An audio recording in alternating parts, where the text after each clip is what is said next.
computer, right? Hey, Hannah, can you hand me one? All right. please? We're recording, everyone. Give me one sec. Oh, I'm at. There's a Oh, handout. yeah. Yeah. No, you're good. You're good. I should have been more specific. He should. Yeah. So you don't want one more? Does anyone else? No, I'm good, thank you. Would you like to win a Kalimba today? Would you like? This I printed off, where it just gives the agenda I'm gonna go through, but also, I really want you to have the tax information. Has anybody done their own taxes yet? A little bit. Yeah. with other stuff. Yeah, so this is from my accountant from way back in the day, and it's just served me well all these years. And it gets you thinking about what you do need to keep track of, like, oh my gosh, I didn't save receipts for that. Right. So, and then you're gonna go, check, I have enough stuff to bring it out. I know my sister's fiance is a CPA and I'm like, hey, Oh, bud, yes. that's why. Yeah, so we talk about that, you can address some of these questions. Okay. Oh my god. Twice in a row? Why not? And what? Like. Launch set. No, Oh, you did. Yeah. Got it. I participated in Reddit Secret Santa one year, and after filling it out, by Reddit Secret Santa sent me a kalimba. So I'm like, So really, you don't need. I didn't take one. Yeah. Figured, unless I want to do dual kalimba. That's how it used to be. We're Do you doing know dual about the kalimba. Kalimba man in Tucson? No, He makes them. Okay, so I'll get you. the kalimba man. Hello. And then he has a website too, but he'll show you how to do things on here. But he makes, I didn't, I remember you were gonna raffle that off. I have one that's a D minor and it's a little tiny one in the purse. And I use that as an idea for people who have like anxiety, there's lots of stuff like that. It's like. Yeah. But it just plays the nicest tone, you know. Okay, so mine's in C major, so that's really interesting that they make. Well, he makes different ones. Ah, And he makes them specifically. Pardon? You can. by like moving those. Yeah. Yeah, okay. I kind of experimented with that. See, I love that. Because I give it to a client and they can play. The whole thing is. Kalimba man, I'm ready. Yeah, I'll send that to you. I've got a list here, like send this, send this. Okay. Okay. I knew I forget stuff. Okay, so can we start? Yes. Yeah. Yay, okay. My name is Marty Finch. I'm an ASU graduate in 1995. Almost 30 years, so I must have started when I was 5 because I'm still 25 in my mind. But yeah, I've always been self-employed. So to give you a little history real quick, because I think it's important that you understand our history, then we don't repeat things that we maybe don't want to repeat, right? Right. Okay, so back in the day, there were not any contracts, just a few with the state. And so it was rather, we'll say nicely, competitive. So when you went to work for someone who held a state contract, for instance, they would have you sign a non-compete clause, which stated you could not work in, like if you were in Scottsdale, Phoenix, you couldn't work for 2 years if you stopped working for them. That's really tough. If I'm not supposed to. And what was happening sometimes at facilities, they would say, you know I'm contracting with Josh, but you know what? Marty, I really want to contract with you. And then it'd be a big lawsuit. It just got really ugly. So that's kind of in a nutshell. So we're gonna move on from that. And so at the time that was still happening and I decided I was not going to do that. So I volunteered my time because of course I'm brand new out, done my internship and I'm ready to go. So I started at the crisis nursery and I just volunteered my time once a week. And I had a job that's really flexible and actually, the crisis nursery was something that United Way donated to, and our company supported fundraising for that. So I said, if I take a half-hour break, instead of an hour lunch, if I take a half hour, and then once a week, take 2 hours, drive 30 minutes, spend an hour there, 30 minutes back, eat in the car. And my boss is like, go for it. So I really lucked out on that part. So anyway, I just volunteered my time until something opened up. So that's kind of my story in a nutshell. So we're going to start with what you need. You gotta have your CBMT. How much is that now? Is it 350? I was hoping it was under 4. Yeah. Okay, so I need to look into that. So obviously you've got to get your certification. Okay, then your MT skills. And the reason I put that down here is you've got to be able to accompany it on an instrument, piano, guitar. You've got to be flexible with that. You can take your keyboard in somewhere. Guitar is really flexible, especially with kids down on the floor. So I really encourage you, make sure you're working on those things. Little sidebar, had a colleague a few years ago that some intern came in, could not even play chords on the guitar, could not play an accompaniment instrument. So spent the 6 months trying to teach this person how to play an accompanying instrument, which really backlogs what you're supposed to learn in your internship, okay? So make sure you've got that.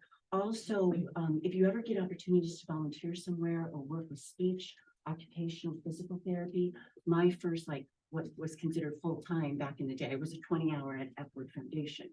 And it was a school that we serviced about 10 schools in the district. So like say they had a kiddo that had to have full-time nurse and they can't afford that, the district would instead pay for their transportation to this school. And you learn so much from these people. And everything we do supports what those therapists do, but we do something different. So you're not crossing boundaries or lines or anything like that. But understand that, you know, anytime you get a chance to go to a symposium or attend something, and we were really big on learning, you know, having education for each other. And so, like, for instance, the physical therapist, like, no W's, you know how kids sit in a W? Like, you know, you can't, you know what I'm saying? Crisscross applesauce? You have to do crisscross applesauce. A W is when their legs are going out like this. Oh. So they make a W. Okay, that's horrible. Physical therapists do not like that. So make sure you got, you know, little things like that you would pick up, stuff with your speech skills. And it just integrates right into what you're doing already as a music therapist, but you're understanding even better how you're supporting that interdisciplinary team, if you will. Okay, so be open to that. You need a resume. Everybody's got a resume? We're gonna. Okay, yep, do that. The liability insurance. I've been with this company for the whole 28 years. I've been practicing. And and somebody went recently and said, no, it's so I know everybody's excited. Some people are excited to get a business name and be an LLC and all this stuff. Here's the deal. Okay, you need also I put down here, you've got to have a tax accountant. Okay, so here's the thing. You go to pro liability, go under health professionals, go all the way down to other. Then you'll search for music therapy.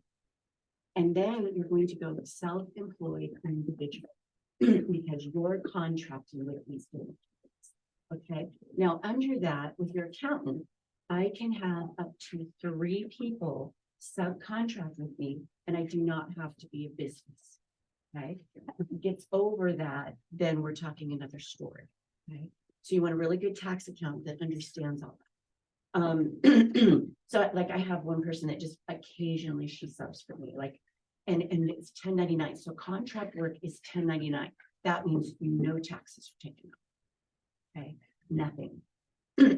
So at the end of the year, when you go file your taxes and you've made $20,000, the IRS is going to say, I need 25-30% there. And you're like, holy crap. Okay, so and we'll talk about that. Health insurance. You need to have health insurance. So I talk about, some of you can stay on like with your parents or something for a different age. Sometimes that's an option. Try to find a job that is something part-time that you can get benefits with. Okay. I really lucked out during school. I was with Discover Card Services. I started in collections, which made me very comfortable with billing. Okay. And getting paid on time. Because that's a hard thing. That's a hard thing to do. We don't get taught that in school, okay? And also I worked in security fraud and things like that. So I got really good at being able to talk to people and speak to people. And I don't mean this disrespectful in any way. I was right on the cusp of all the technology coming on, but we do so much with email and text. That is the worst form of communication. 90% of our communication is our facial expression and the tone of our voice. The tone of our voice. Okay, so yeah. Sorry, that was my mom's voice. You see, I'm saying, when you put an email in, you know, people don't matter how you're saying it. So really try with this contract work, and I struggle even to this day. People just want to email me or text me, and I'm like, can I give you a call? Can we have a quick conversation? And then you follow up with an email. Okay. And then that's your documentation. per our discussion today, we agreed you're gonna pay me on the second Tuesday of each month going forward, so we don't have any more confusion. Thanks so much for your time today. Okay, so that way you're following up. So have your verbal conversation so it's much clearer what, any questions, any misunderstanding, and then you can document that into your emails. But it's a struggle because it's just a habit of people. So the liability insurance should only cost you about $135. I think at one time it might have gone up. It's kind of gone up and down, but I've never ever paid even close to 200 Is that per month or per year? per year. Oh. Sorry, that's for the year. Put that in there. So it's 135 for the year, and that's $5 million coverage. Okay, That's what I now had when I was a massage therapist. that is so, and that protects you. That if I were coming here into music therapy, it protects me. If I go into a church, it protects me. If I'm going to the volunteer, it protects me no matter where I'm at. And I'm doing music therapy. I'm going to any facility. Now be careful because I've had this happen. I had a facility come to me and you have a declaration sheet that you give them. Okay? When you're hired, because they want to know you have your liability, they want to see your degree, they want your CBMTs, or all that. Your resume. Sometimes they want your fingerprint card and first aid, CPR, just depends. So if you already get your fingerprint and all that, you can do that too. But what happens is they came and said, oh, we're not listed under your insurance. So I went back to my insurance company, talked to the rep, and I go, what are they talking about? And I can't remember the terminology they were using, but basically they wanted me, they go, what they're asking you for is for you to cover the liability at that facility. We're like, oh, no. Then I would be responsible for everyone that worked there. Okay, so be very careful. Okay, if you don't understand something, ask questions. Call some of us. Get on, ACF, and hey, I have a question about insurance. Whatever. Do that. And they're like, no, you don't need that. So then I went back and I very nicely said, what you're asking for is actually covering your facility. And if you'll note, this covers me in your facility, but I'm only contracted. So I'm not covering. They were like, oh, yeah, sorry. Yeah. Sneaky. Yeah, because, and I will tell you, when you get into mental health field, rehab and all that, you want to be really careful with your ethics and what's going on around you, because unfortunately, and I don't know if you've seen it, but the Attorney General is investigating all of these facilities. You've probably seen it on the news. Some people, are being dumped in houses and, they're not getting the treatment that they need. They're just taking them. So you want to be really, really careful in that field and just, be aware. You start to see things go a little bit south, and I'll be honest with you, there's a lot of turnover with the directors.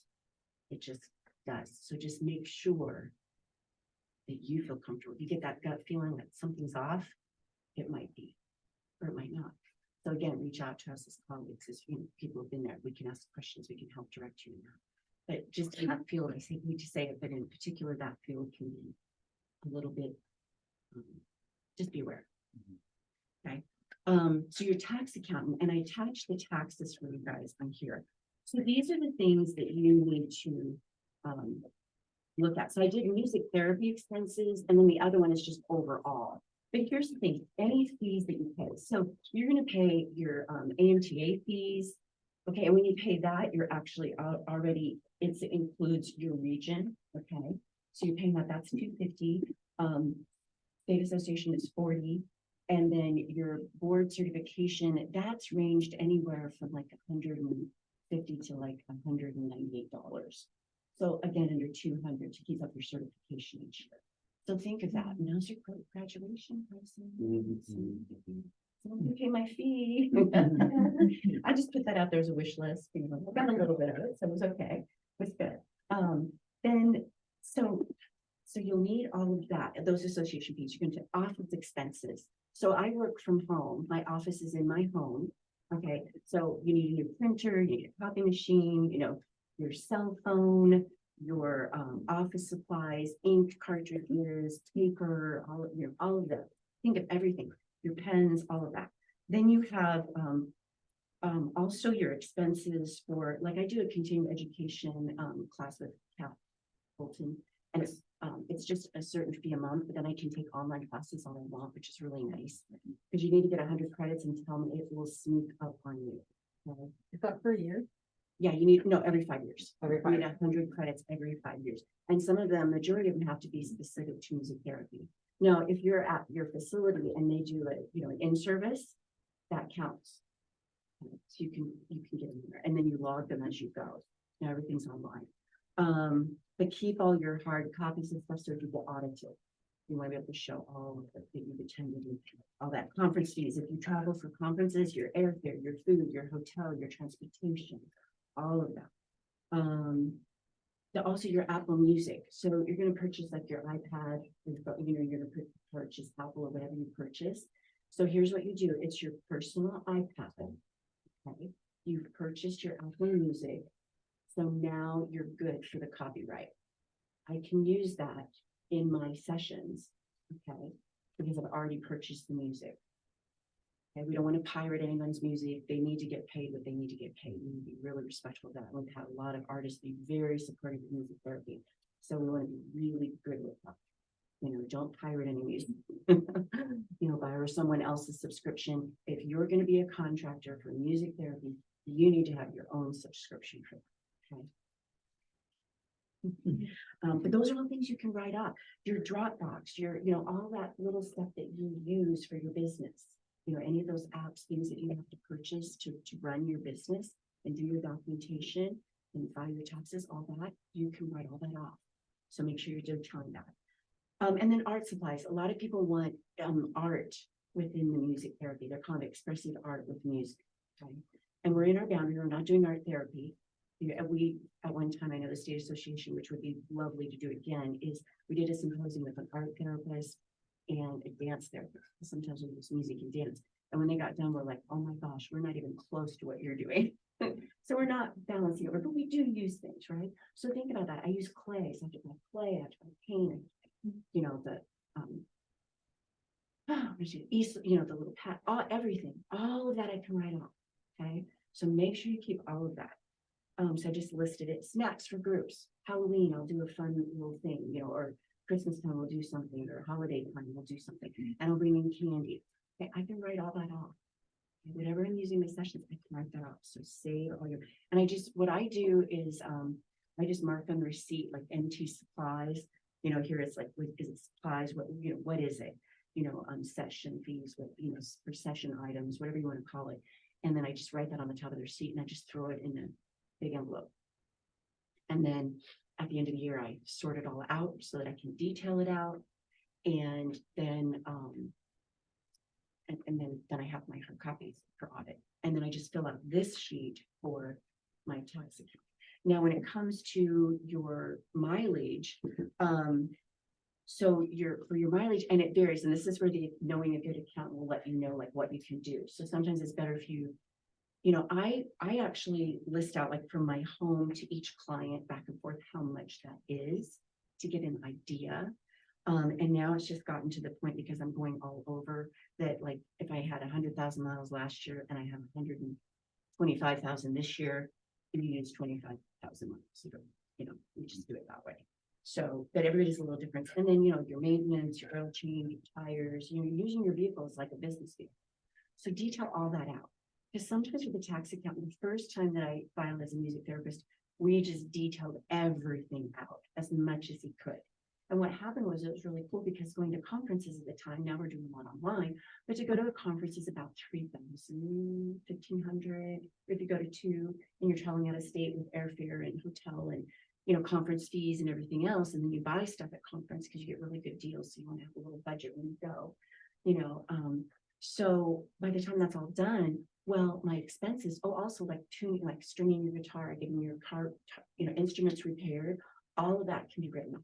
So what happened was maybe I was making 3,000, but all my expenses were 3,000. So it was working out. So I just had to pay the bare minimum, which is nice. And normally, and figure out what tax bracket you're in. Most of you starting out will probably be in like the 25%.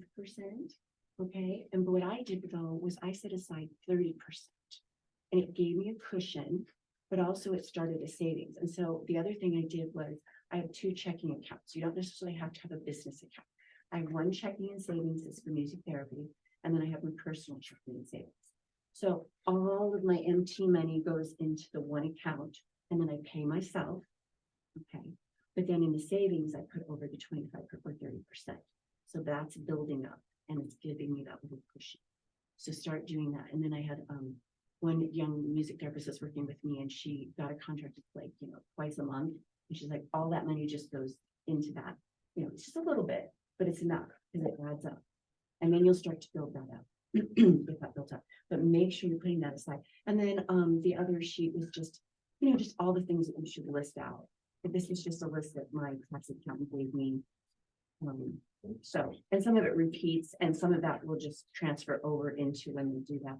But think about like what you're paying for internet, your phone, all of that. So you're looking at your house. You're not having anyone in your house. You're not doing that. Don't do that. You go out into the future. Because then you'll have to get with your homeowners, and that's a thing you don't really want to get into.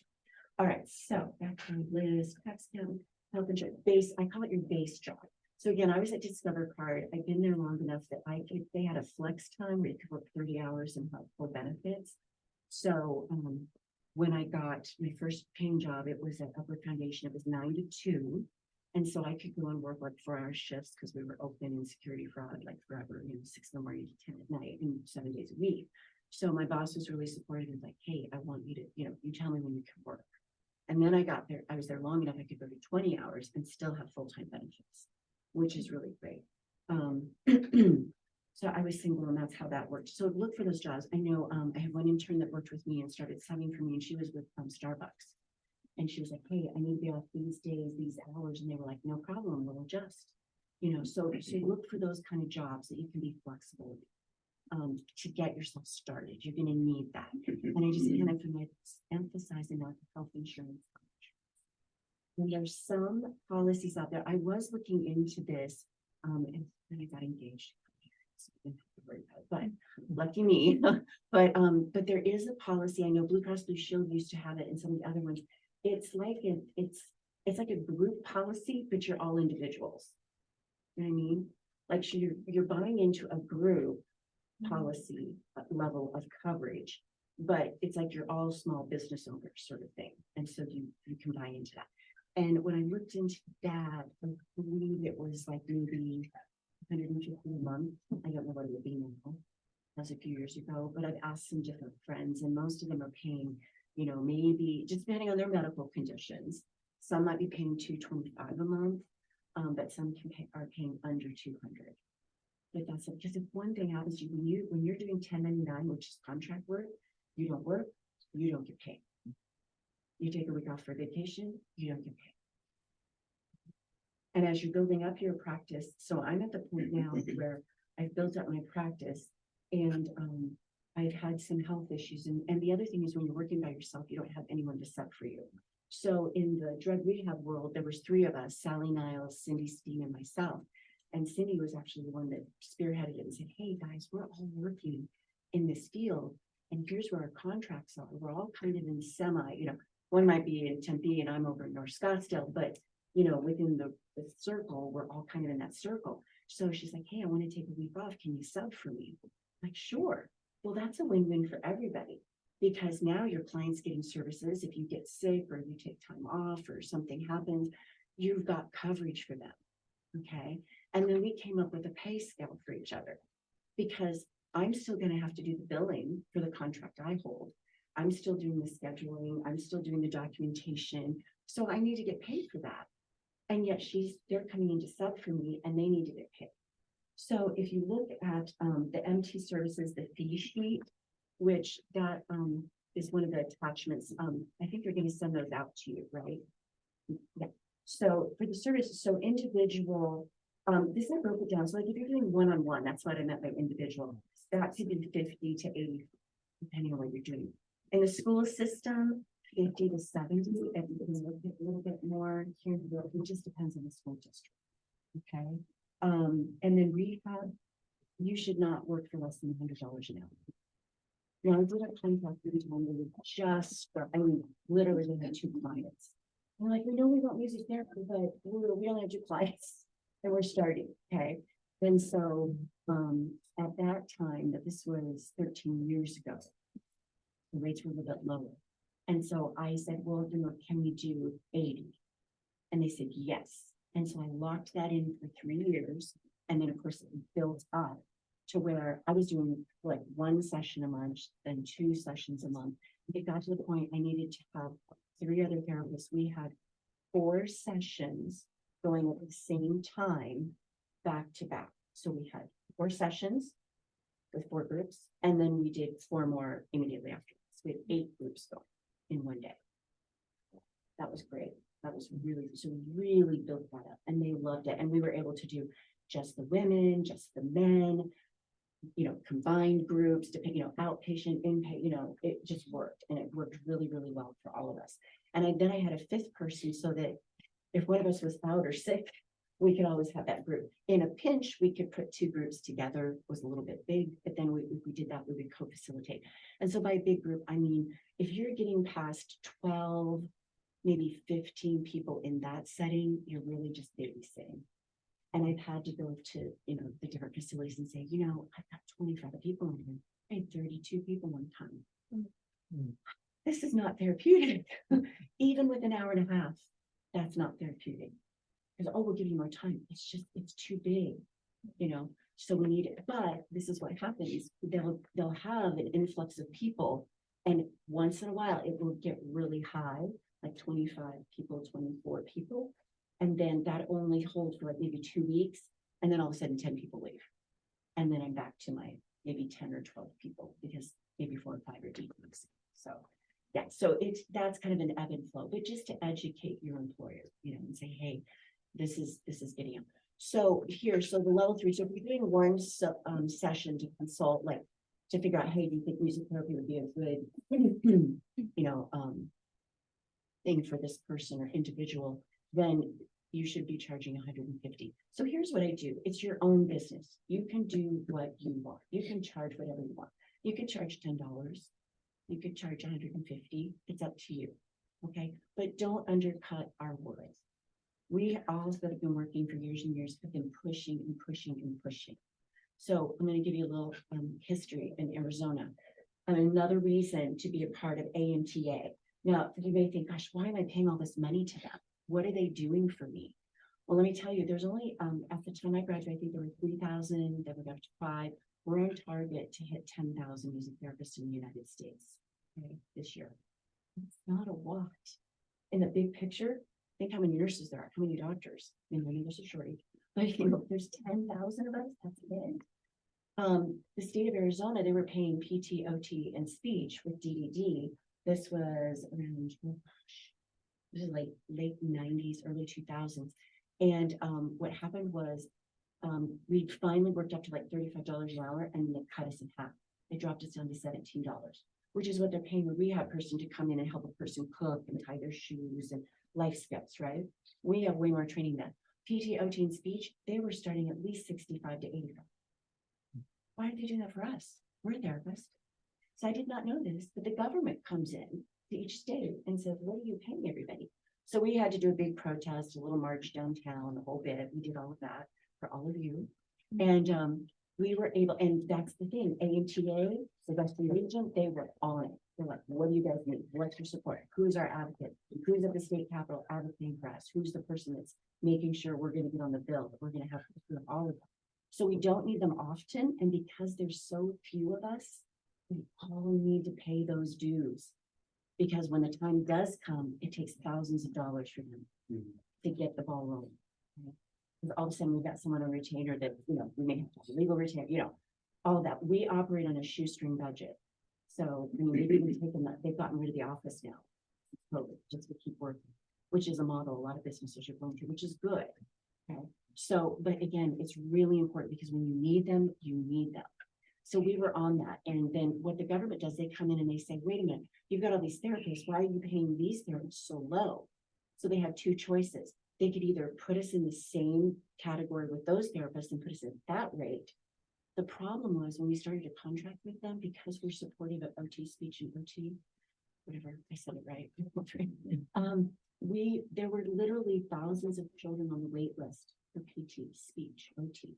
And even though they were paying us 35, it was exponential, the services that we were able to offer to hundreds of kids. So all of a sudden, this is costing us a lot of money.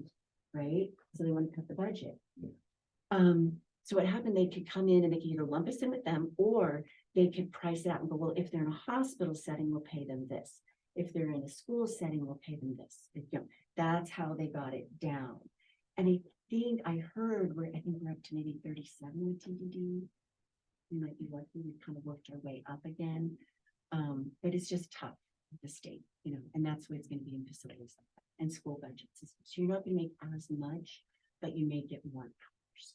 So you kind of have to balance it out. So again, really important that you stay on task with that. So the 150 for that. The net level 2, we're going to do 2 to 3 sessions, because sometimes kids have to get comfortable with you, or even an adult client, depending on their diagnosis, they're just not going to respond well to you in one sitting. They need you to come around a couple of times to get used to them. I had one autistic kiddo since he was 4 and he's now 18. And he had his first music therapist at 18 months, and then transitioned to me, and he's done wonderful. But I mean, literally when he was 10, if I missed a session, it was like starting over. And everything, he's that kiddo on the spectrum, everything has to be just set. And you have, so everything, I've had 2 music therapists sub for me, and it has to be the right fit for him. And it takes a while for him to warm up. And then you've got to learn certain things that I've done for him. You know, that, certain songs you're going to have to learn these, because these are he's got to have that, and that helps regulate him and keep him there. So you might have something like that where you need to do 2 or 3. So it'd be 100 for your first one, and then 75 for the next. And then level 1, if you're going to do 3 or 4 sessions, they're like, hey, I want to try this for a month or so. And we're going to, okay, so then, depending on the facility and looking at the individual, the schools, the recon, that's what we need to charge. Okay. Now, what I can do, like, as I said, they were just starting out. So I was like, well, let's do this. I'm at Foundation for the Blind right now for their outreach for babies to 3-year-olds. And we started the main campus, and I went in and I educated them. And I said, look, I know that there's services out there for $45 an hour. That's not really if they've been 45 for over 20, 30 years now. Okay. But we really, we need to get paid more. That's why you can't get they were offering 30 minutes once a month. I'm like, it's turnover. I'm like, if you want someone here to help you grow this program and really elevate this, then you need to pay. I said, and they were like, well, what's the lowest you could go? Because I started at 75, because that should be our base range. Arizona, we're kind of, in the Western region, we're kind of low on the totem, because we do have people pulling that rate down because they're still charging now. And that's okay to charge that, because some people, that's what they can afford. So you want to be able to charge what you're worth, so that you can give back to the community and charge that lesser rate. Like my kiddo that I've had, for 14 years now. Well, I'm going to be retiring in 5-6 years. Okay, I know I don't, but I'm going to retire. And so here's the deal. Sorry, I like to joke. Anyway, but I need someone to come in and service him through his adult life.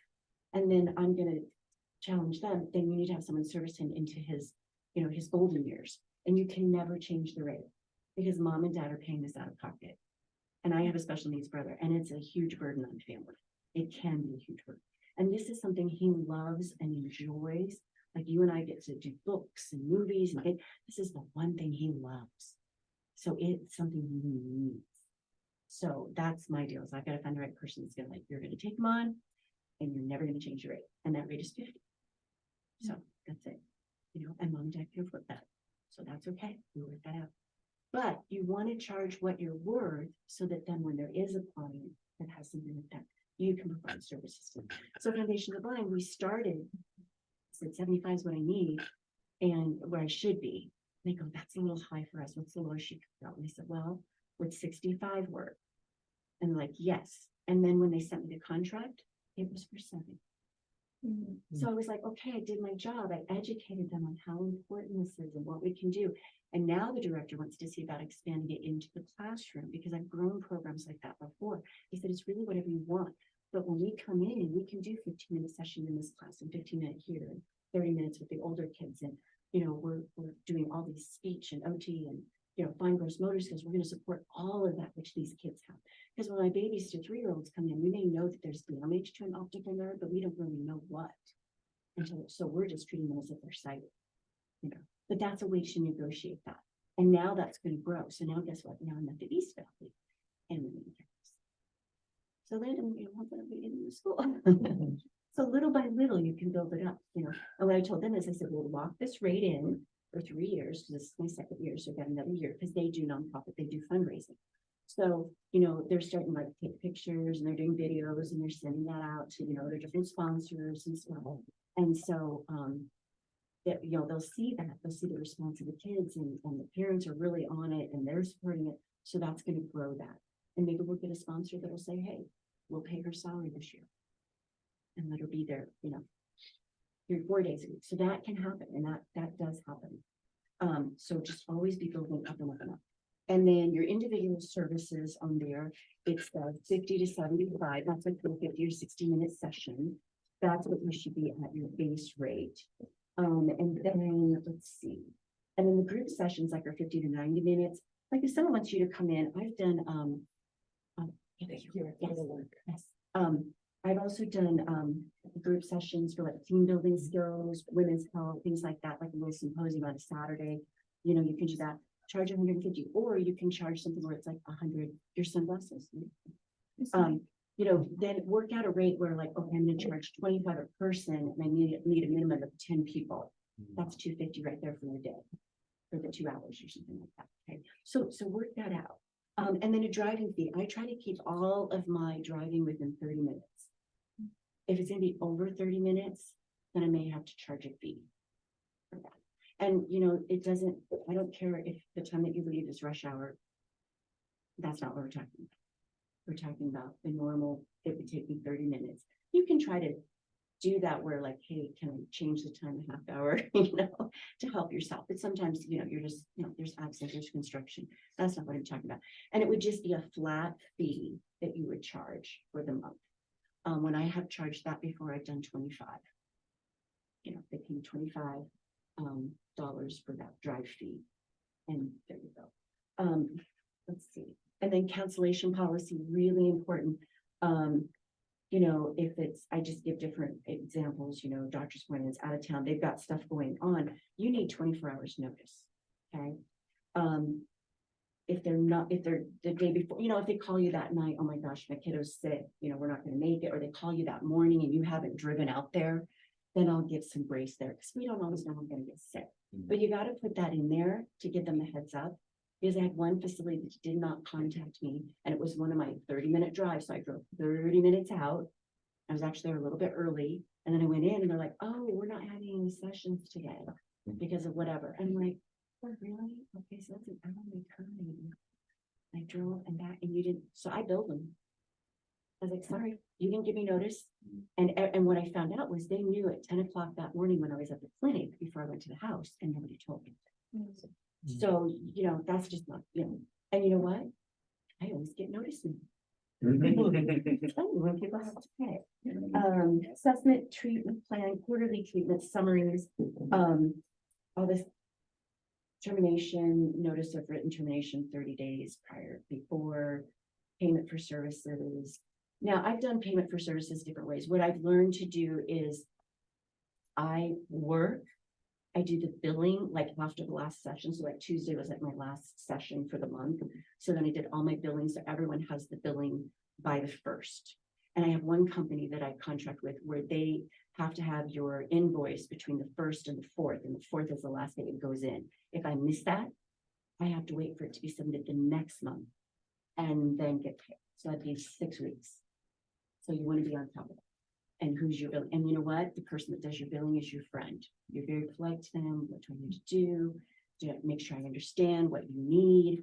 Because I thought it was someone had told me the 5th. And so then the lady was kind enough to call me again, that conversation instead of email. I said, can I call you real quick? We had a quick conversation. No, I need it by the 4th. And I'm sorry they told you the 5th. And then she explained that was going to be delayed. I'm like, no, I totally understand now. So I'll make sure I get that to you. And I always get it to her early. And one time, I think there was something, I think when my kids was sick or something, and like, you know how you send something, I got distracted, and then I went and I sent it to her and said, I'm so sorry, I know this is probably going to be late. She slipped it in for me. Because, you know, you got that, you build that rapport, because things happen. So that's why I feel like you'd be a little bit. Okay, then we have, okay, so that's MT service fees. Anybody got questions on that? Actually, I have a question. Yes. For the payment, is it just check, cash to, or sent to that bank account? You know what, so if I can get them to do an auto deposit, that's fantastic. I have one person, she only writes checks to contractors. And unfortunately, in my situation, I have trouble with my mail, so I pick it up. She pays me on the second Monday that I'm there, and she just has the check waiting for me. Other people pay me by Venmo.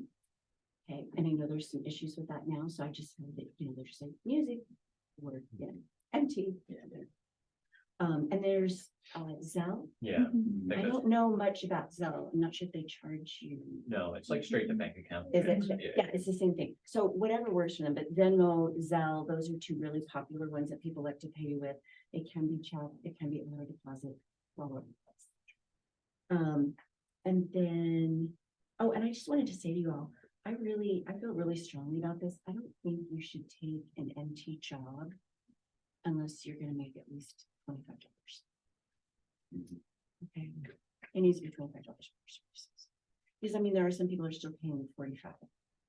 Okay, and I know when I start, and I have some accounts at 50, so when I was in the schools, it was 50 with the schools. This was a long time ago. And so I had an intern, and then I was needing to go on maternity leave. So I said, hey, what are you doing after your internship? You want to work for 6 months? So I had the baby in September, and then she just worked, and then I was able to take all that time off my baby. But it was $50. No, I'm sorry. It was 45 at the time with the schools, and then we moved it up. But I paid her 25 and I took 20 because again, I'm doing the billing. I just felt that was fair. That way I'm still making a little money because I'm still working. I had to do all the documentation, all the IEPs, all that stuff. So I still need to get paid. Okay. If you hold a contract, there's a value to what you do for the person that does the services. Makes sense. So I really feel strongly about that. So really advocate for yourself. Because if someone's billing, and if they don't have overhead and they don't have an office, I'm working from home. I can pay my students. I can pay you a comparable fee. Okay, then we're going to move to the MT pay scale, which is on your sheet here. So what I did was, this was from 2019. I took the averages across nationally, the Western region, and our state, and I averaged it out. And for a 50 to 60 minute session, now this includes, your setup, your drive time, your documentation, all of that. You would charge 45 if you're 0 to 5 years, depending on what setting you're in. You should be charging 45 to 75. If you have 6 or more years experience, you should be around 75 to 95 per session, and 11 on, anywhere from 95 to 150 plus. That's the range you should be in. So I have a couple music therapists subbing for me. They're less than 5 years, and I have them right in that range. And some I pay a little bit more because of driving. So I might round about 75 up, or 85 or something like that. Just because I feel that's fair, and I've worked my way up to a rate that I can do that. And I'm happy to do that because I want to get you established. So you need to ask, right? Documentation. For years and years and years, I've heard, I don't get paid for documentation. I don't get paid for documentation. When I took the contract at Glendale High Schools, I started at 3, and then the district person called me in and said, as soon as these parents find out you're at 3 and I have 7, I'm in trouble. Can you do all 7? I said, sure. So I did all 7. And what I did was, because I might have 7 IEPs 1 month, and then I might not have any IEPs for 2 months. And then I might have 10 IEPs.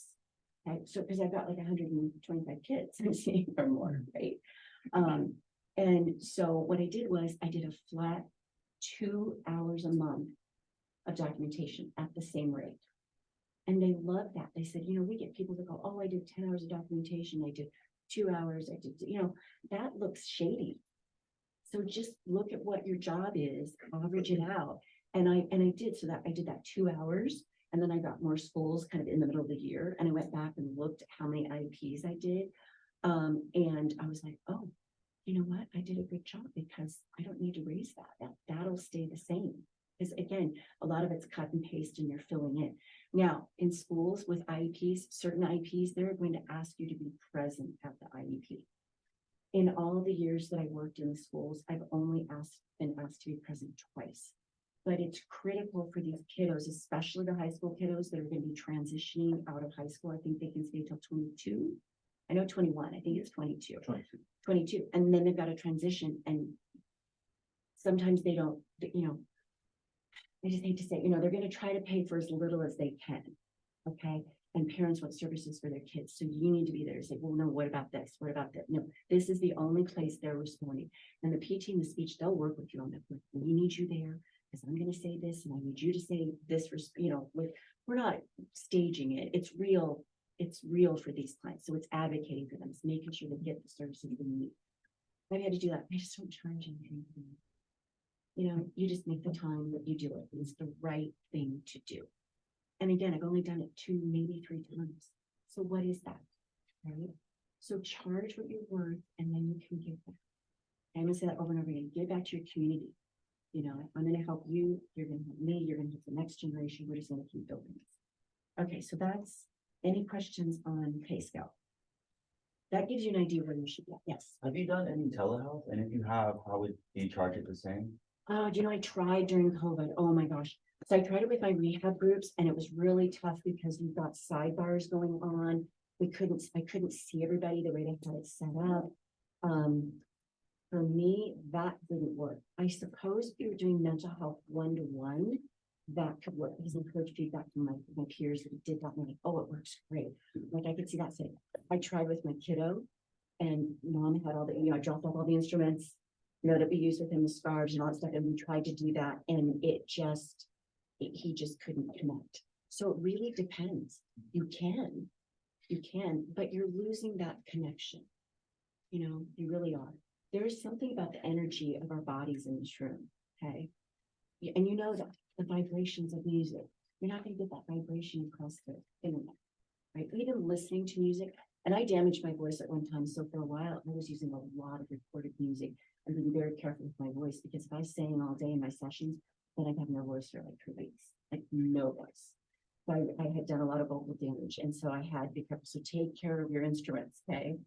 That's my major instrument, but yeah, so be very careful. So I had to figure out, how am I going to do this and still do my sessions? So, I had the cassette player. And I actually recorded some of the songs that I do and I made up for I had this little music closet. So if I were gone or kids were wound up and music was calming to them, or they were like, we need Marty, but she's in another, they could run and get the cassette tape, and we had the drums and the shake, we had like the little music packet, if you will, that they could go and grab that. And that worked well too when I was on my own, because if I'm out, they could still do music, and they could play that. But that's another way. So just think of those different ways to use it. It can work in some settings, but I wouldn't do just that all the time. Anything else? No? Okay. And then add in your documentation time. So I gave you the example there. So let's say you're doing 45 per session. You're going to do 30 minutes of documentation. That's 21, so that's 66 per session. Okay, that's what we charge. And please. So is that documentation rate just like a 50%? Oh yeah, I'm sorry. It's what it is documentation. I charged, well, that was 30 minutes. So what I do is I charge an hour of documentation for each of my groups. Because I don't know if you've heard of KIPU, all different agencies use different things. So I have to go in, sign in, and put a note in. And that's one thing too, is like when I have 15, 20 clients, I'm in that rehab, so I'm taking notes, physical notes. Those go in a file folder dated. That's your documentation. And then you're putting you're not writing out the whole note. Really, it's the attendance in there, and then I put it in KIPU. Okay. Make sure you understand how that works. I had a situation where this was that facility that I told you about, that things got a little funky and I needed to leave. After I left, came back, and a new company was taking over, and they were going back. And on the documentation, when you pulled up your list, you checked a box. Well, unbeknownst, after you put in 3 notes, it would click off. So it wasn't saving my notes. I had over 300 notes. I had to go back and recreate when I had my documentation. Okay, that can happen. What if the state came in and audited them? That's what's happening right now with the Attorney General. Like, you need documentation. Yes, the computer is great, but if you're taking notes on something, write the date, write what session it was, and throw it in a folder. I have folders like that. You could can scan it in too. You want to get rid of the paper, that's fine too, but have that saved somewhere, okay? You know what, and the email, there's a little thing that you put on the end of your email, which talks about confidentiality, yada, yada, yada, that you should add. So any emails you're sending to and from those facilities, add that on there. And that's gonna. Let's see. Okay, non-compete contracts with subs. So I have a contract. We have a contract up there. This is the contract, and it's for individual and, yeah, James Arrow and Johnny Appleseed, okay? All right, so for the individual, this is what you would do. And actually, we had a wonderful music therapist that has was an attorney. You know, someone said I think her uncle or brother-in-law CPA, or again, maybe they left. But yeah, if you've got anybody. So he put this together, so you would just fill it out. So, and so this is for the individual, you know, one music session, give the address, it's for this amount, this includes prep and documentation time.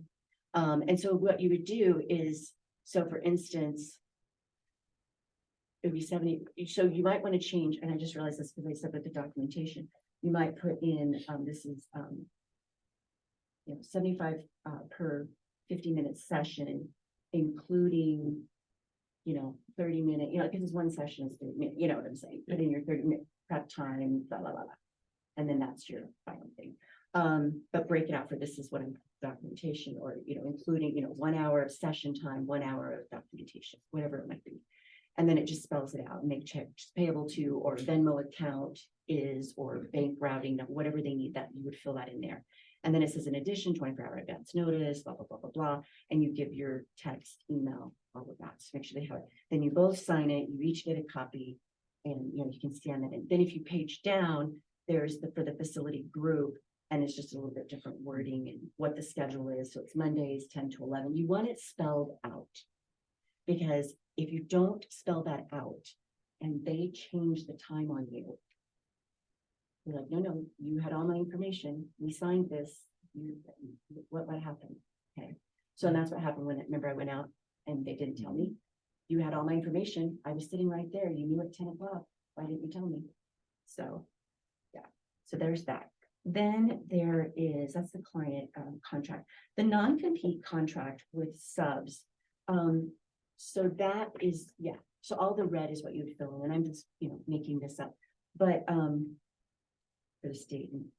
So what this does is, I didn't want the non-compete that you can't work for somebody else.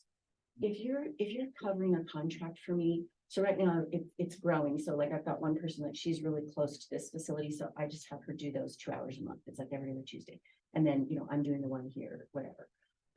So she's the main person there. Now, if they came to her and said, you know, gosh, you know what? No offense, but you just fit. You're just the right fit here. And we'd love to contract with you. I would be so happy for you. Hey, this isn't personal.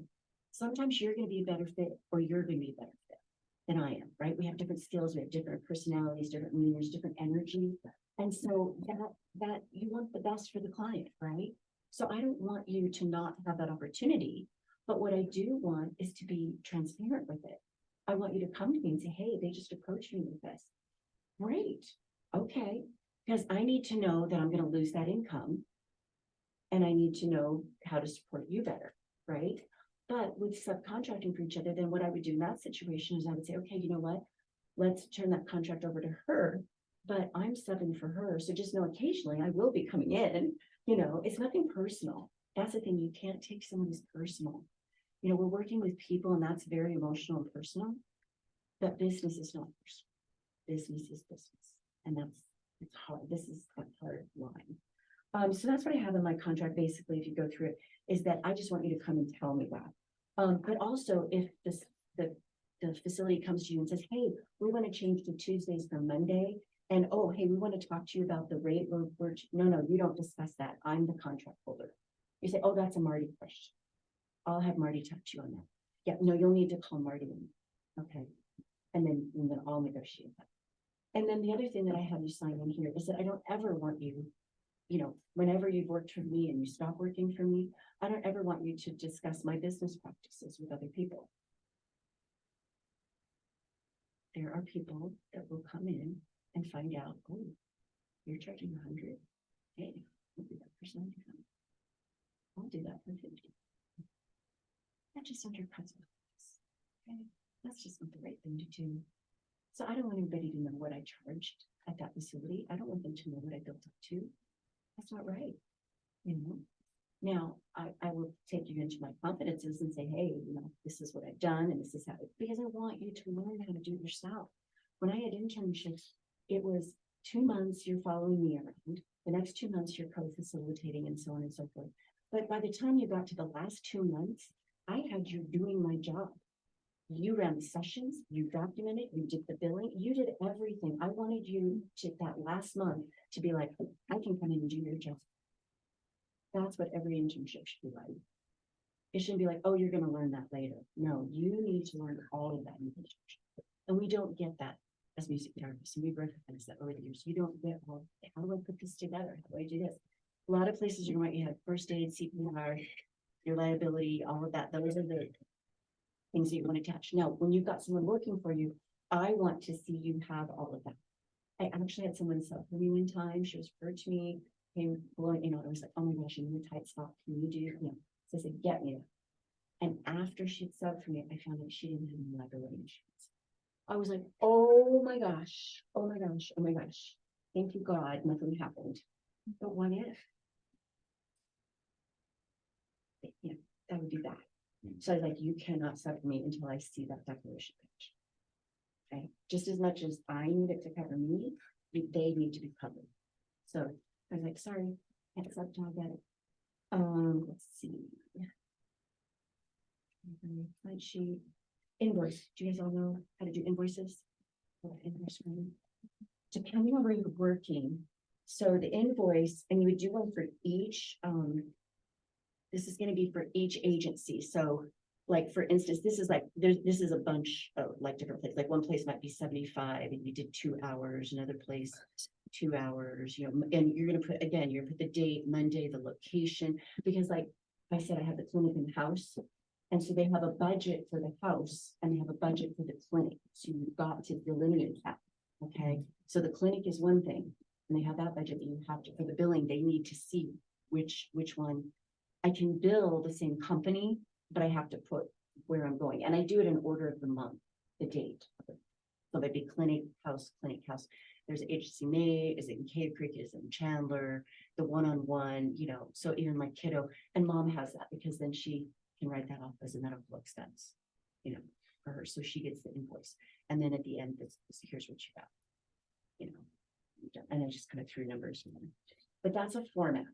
But make sure you're breaking that down because then I get counselor. And then if you're absent, you know, canceled due to MT illness, canceled due to client, you know, at a doctor's note, whatever, put that in there. And then when it comes back, they're like, oh no, you were only here twice this month. No, it was 3, you know, and sometimes that happens too.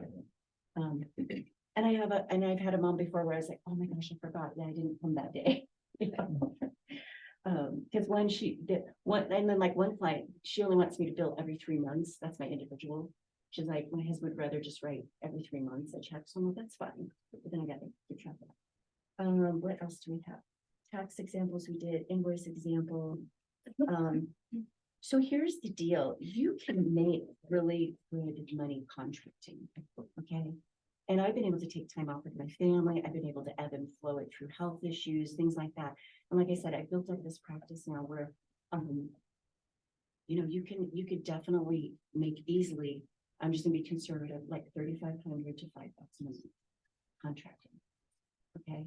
And the hours that you're contracting, you're not like, you might be doing 25 hours, 20 hours of contact time. You know what I mean? Like it just, so I work, so right now my schedule, I work on Mondays. So I go to a clinic for an hour and a half on Monday. And then I have about an hour break. So I grab lunch and then I go to the house for an hour. And then I go right from there to my individual. And then on Tuesdays, I have one group from 10 to 11. And then 2 Fridays a month, I'm a clinician for the blind. I sub on Thursday afternoons. I keep my Thursday afternoons open for 3 groups back to back if I needed to sub there. Wednesday mornings, I'm open to sub for another group. And then. Yeah. Oh, and yeah, so. Work Mondays and Tuesdays. Right. Really nice one.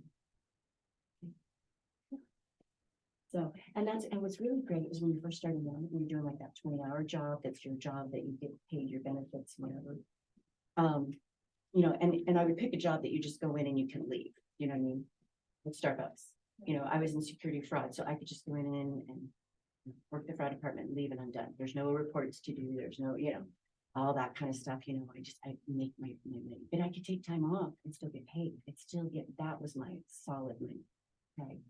You know, and then like I said, the 2 accounts. Do it, yeah, so like for Upward Foundation, it was 20 hours of client contact, 4 days a week, 5 hours, documentation. And and then I was working 20 hours at Discover Card, when it was 43,000 a year. I always make it. It's not bad.